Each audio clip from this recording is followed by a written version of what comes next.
Alors, aujourd'hui, pour commencer la prédication, j'aimerais bien lire un passage biblique avec vous qui se trouve dans le livre de Marc, dans l'évangile de Marc, au chapitre 11. Ils arrivent à Jérusalem. Alors, c'est Jésus et les disciples. Jésus entre dans le temple. Il se met à chasser ceux qui vendent et ceux qui achètent dans le temple. Il renverse les tables de ceux qui changent de l'argent et renverse aussi les chaises des marchands de colombes. Et il ne laisse personne transporter des objets à travers le temple. Ensuite, il enseignait ceci aux gens. Dans les livres saints, Dieu a dit « On appellera ma maison, maison de prière pour tous les gens. » Pour tous les peuples, pardon. On appellera ma maison, maison de prière pour tous les peuples. Et Jésus ajoute, mais vous en avez fait un appris pour les voleurs. Les chefs des prêtres et les maîtres de la loi apprennent ce qui se passe et cherchent comment faire mourir Jésus. En effet, ils ont peur de lui parce que toute la foule admire son enseignement.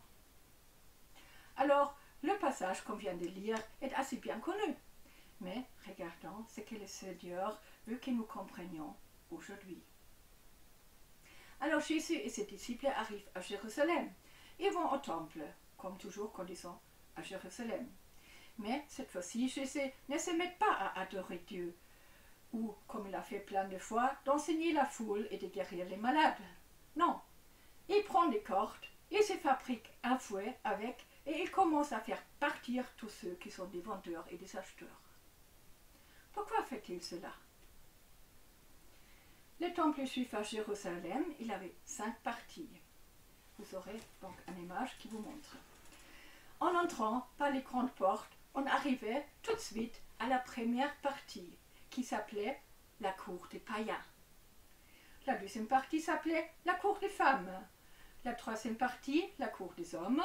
Puis, on entrait dans les bâtiments proprement dits, au début du lieu saint, et protégé par un grand rideau encore. La 5e partie était le lieu très saint. Dans le lieu très saint, seulement les souverains sacrificateurs avaient accès, et cela qu'une fois par an. Et dans le lieu saint, les prêtres qui étaient de service allaient pour changer les pains, pour acheter de l'huile au chandelier et d'offrir des parfums. Mais seulement eux, ils ont eu accès. À la cour des hommes, seulement les hommes juifs avaient accès pour adorer Dieu, pour prier, pour écouter les Lévites qui lisaient et expliquaient les Écritures et pour regarder aussi les sacrifices qui ont été faits. Et à la cour des femmes, pareil, seulement les femmes juives avaient accès aussi pour prier, pour adorer Dieu et pour écouter la lecture de la Bible, pour voir les sacrifices. Et enfin, tout le reste de l'humanité, tous ceux qui n'ont pas été juifs, ils avaient accès à la cour des païens. Aussi pour venir prier, adorer Dieu, ou juste d'apprendre qui c'est ce Dieu d'Israël. Mais, selon la loi de Moïse, pour adorer Dieu, pour demander pardon pour ses péchés, à certains points de la vie humaine, c'était nécessaire de faire un sacrifice animalier. Selon le but et les finances de la personne qui voulait faire un sacrifice, c'était possible de faire un sacrifice de taureau, de chèvre, de brebis, de bouc ou de colombe. Et il y avait plein de juifs de partout en Israël et du monde entier. Donc beaucoup d'entre eux ont dû faire un long voyage pour arriver au temple. Ce n'était donc pas possible d'apporter des animaux pour les sacrifices pendant les journées de voyage. Alors, il y avait des personnes malignes qui se sont dit « Je leur montre ce dont ils ont besoin pour leur sacrifice. » Et ils se sont installés à la première partie du temple, donc tout de suite après les portes. Parce qu'il y avait des vendeurs pour tous ceux qui venaient de loin, donc hors d'Israël, il y avait aussi un besoin de pouvoir changer leur argent à l'argent courant en Israël. Qu'est-ce que vous dites? Ce n'est pas un service nécessaire et bien? Alors pourquoi Jésus s'est fâché et est devenu violent envers les vendeurs et les changeurs d'argent? Comme nous venons de voir, la cour en laquelle les vendeurs se trouvaient était la cour des païens. Puisque les vendeurs ont occupé l'espace, et il y avait certainement aussi un bruit infernal, ceux des non-juifs qui venaient pour adorer Dieu ou pour apprendre de ces dieux n'ont plus eu de place pour rencontrer Dieu ou de la tranquillité. Et ça, c'est grave. Pour un juif de ce temps, ce n'était pas important. Tous ceux qui n'ont pas été juifs, pour eux, étaient des impurs, des personnes non appréciées, des gens qu'on préfère devoir des lois, ou pas du tout. Pour les juifs, leur religion n'était qu'à eux. Dieu était le Dieu d'Israël, selon eux, et non le Dieu pour le reste du monde. Alors, pourquoi leur laisser de la place au temple? Quand Jésus allait au temple à cet événement, c'était juste la semaine avant qu'il allait mourir sur la croix pour sauver tous ceux qui croient en lui, juifs et non-juifs. Et il s'est mis en colère. Jésus, le doux rabbin, se met en colère. Et oui. Il s'est mis en colère parce que les personnes non-juives n'ont plus eu de possibilité de faire la connaissance de Dieu éternel, qui a été et qui est toujours le Dieu de toutes les nations. Et il a appelé le temple la maison de prière pour tous les peuples. Gardons cela en tête. Continuons. Mais pourquoi je vous raconte tout cela? Il y a longtemps que ça s'est passé, non? Mais depuis la résurrection de Jésus et la venue du Saint-Esprit, le temple de Dieu se trouve maintenant dans les croyants individuels et aussi à l'Église universelle et locale. Alors, ce sont nous maintenant, le temple de Dieu. Et si Jésus a fait partir des choses d'un bâtiment, est-ce que vous croyez qu'il ne voudrait pas faire partir tout ce qui bloque les païens ou des personnes à venir à Jésus de notre vie ou de nos assemblées? Certainement. En tant que personne, est-ce qu'il y a maintenant des comportements, des attitudes, des pensées qui empêchent ceux qui ne connaissent Jésus encore en tant que Sauveur et Seigneur à les rencontrer? Je vous pose des questions parce que je ne vous connais pas. Je ne connais pas votre vie. Alors, vous seul, vous pouvez y répondre. Est-ce qu'il y a des choses qui bloquent dans votre vie les gens à venir à Jésus? Je vous donne des exemples. S'il y avait les personnes suivantes qui venaient vers vous pour vous demander sur votre foi, seriez-vous prêt à les écouter, à leur parler, à leur donner témoignage, même à les inviter chez vous pour mieux proclamer l'évangile? Par exemple, un sans domicile fixe, qui pue, qui est alcoolisé. Un arabe dans un habit traditionnel et une grande barbe. Une prostituée. Une personne d'un pays étranger qui ne parle pas bien le français.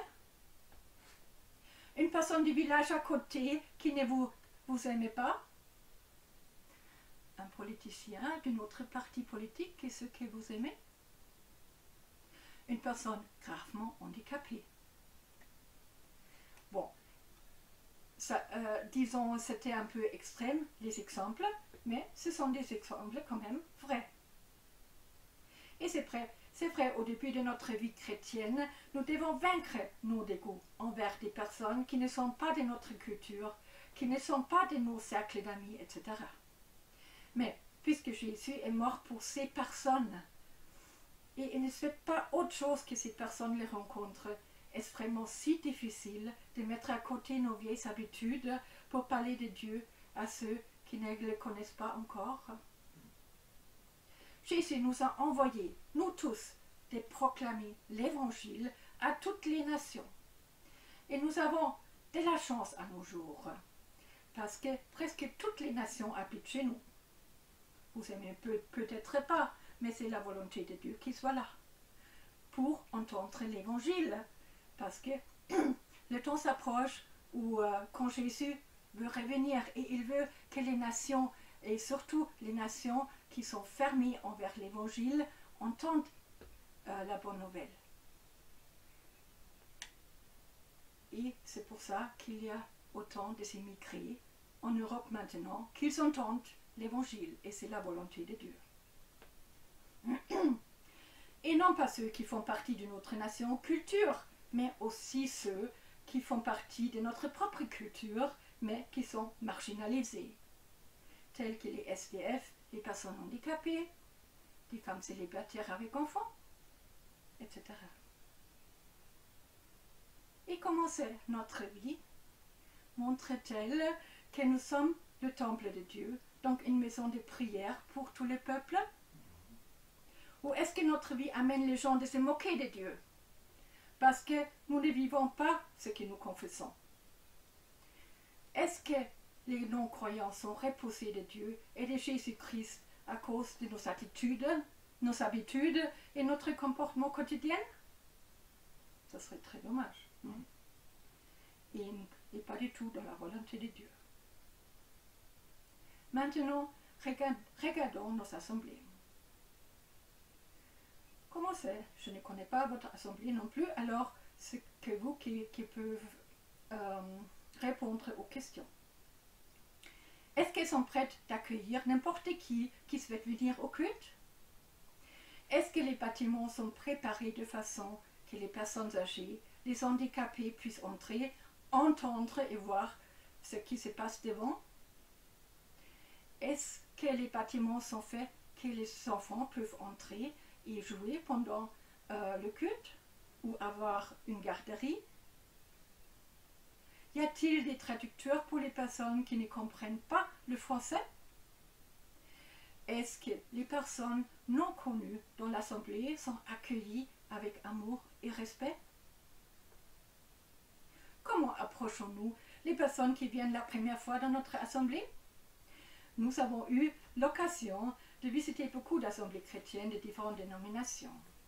Et la plupart du temps, la première chose qu'on nous dit, c'est « Où venez d'où ?» Ni bonjour, ni bienvenue, juste la curiosité et les besoins émotionnels de savoir qui sont ces gens qui entrent dans notre église. Vous croyez que cela est accueillant et chaleureux? Non, pas du tout. Regardons un autre accueil dans une église locale, en Jacques chapitre 2, les versets 1 à 6.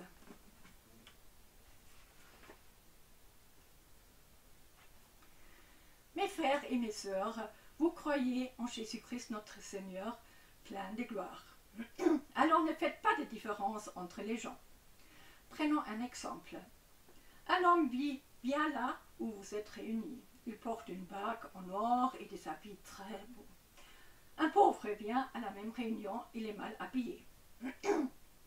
Vous montrez plus de respect à l'homme qui porte les beaux habits et vous lui dites « Vous, asseyez-vous ici, à cette bonne place. » Au pauvre, vous dites « Toi, reste debout. » Ou bien « Assis-toi là, par terre à mes pieds. » Quand vous agissez ainsi, est-ce que vous ne faites pas de différence entre vous? Est-ce que vous ne jugez pas avec un cœur mauvais?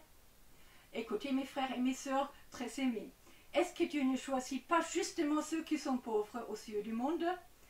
Il veut les riches et il veut les rendre riches en leur donnant la foi. Il veut qu'ils reçoivent le royaume promis à ceux qui ont de l'amour pour lui. Mais vous méprisez les pauvres. Pourtant, qui vous écrase? Qui vous traîne devant les tribunaux? Ce sont les riches, n'est-ce pas? Ce sont les riches qui se moquent du beau nom que Dieu vous a donné. Maintenant, ça c'est juste un exemple de ce qui se passe dans les églises. Ici, c'est un riche et un pauvre, mais cela pourrait être aussi un Français et un immigrant. Ou une famille et une femme célibataire avec enfants, etc. Pépé. Est-ce que cette assemblée s'est comportée de manière qu'on voit qu'ils sont la maison de Dieu pour tous les peuples? Et pour tous les peuples, ça ne veut pas seulement dire pour toutes les nations, mais pour tous les peuples, ça veut dire pour tout le monde. Peu importe leur arrière-plan. Jésus a fait partir avec violence tout ce qui faisait une barrière entre les non-croyants et Dieu. Non seulement par cet événement, quand il a chassé les vendeurs, mais aussi quand il a pris leur méfait sur lui-même, que ceux qui l'acceptent puissent devenir des enfants de Dieu. Et nous ne demande pas moins que nous faisons tous nos efforts possibles pour enlever les blocages entre l'Évangile et les personnes en recherche de Dieu. Qu'est-ce qu'il faut faire alors pour que nous sommes une maison de prière pour toutes les nations? Qu'est-ce qu'il faut changer? Il faut déjà commencer par changer nos attitudes intérieures. Les autres peuples ne valent pas moins que les Français, et toi, tu ne vaux pas mieux que les autres personnes qui peuvent entrer dans la réunion. Tu ne vaux pas mieux qu'une personne SDF, tu ne vaux pas mieux qu'une prostituée. Pourquoi? Parce que tu es seulement un pécheur qui est sauvé par grâce. Et l'autre personne aussi peut l'être. Et c'est ça qu'il faut changer. Il faut changer cette attitude. Moi, je suis supérieur et l'autre est inférieur. C'est déjà ça qui est faux. Les autres ne sont pas inférieurs à nous. Il faut prier aussi pour les personnes d'autres pays qui se trouvent en France, qui rencontrent Jésus-Christ.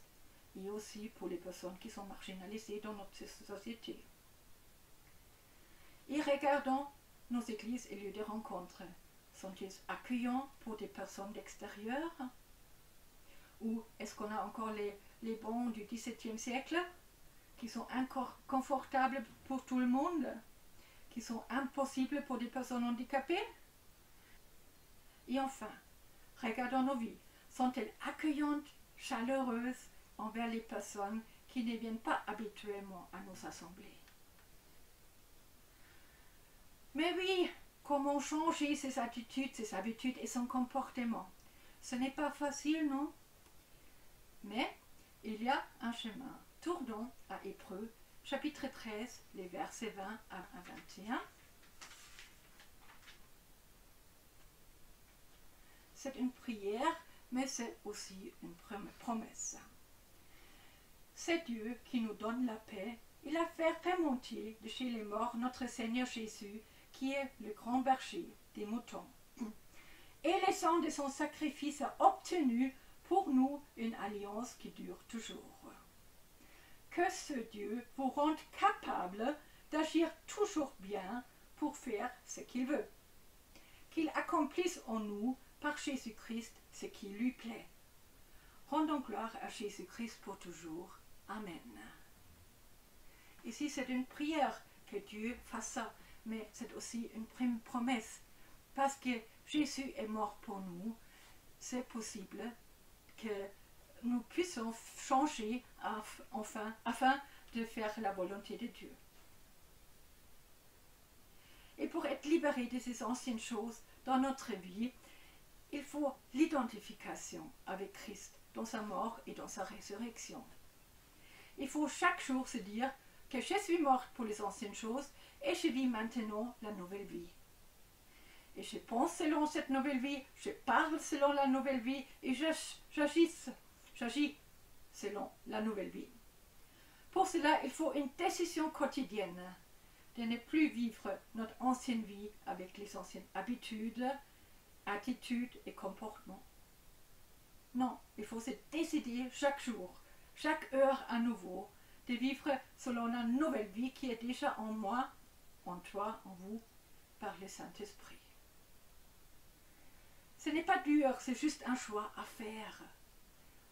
L'Épître aux Éphésiens compare cette décision avec de s'habiller. Nous déshabillons les anciennes choses et nous nous habillons de notre nouvelle vie et ainsi nous pouvons plaire à Dieu avec nos attitudes, nos habitudes et nos comportements. C'est pas difficile. C'est pas difficile, non, de s'habiller. Dans la même façon, nous nous habillons de la nouvelle vie. Pour maintenant, je propose de prendre quelques instants pour nous mettre en silence devant Dieu, pour lui demander où sont les blocages dans chacune de nos vies.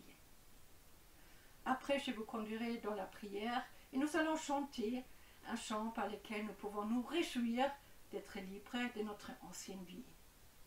Voilà.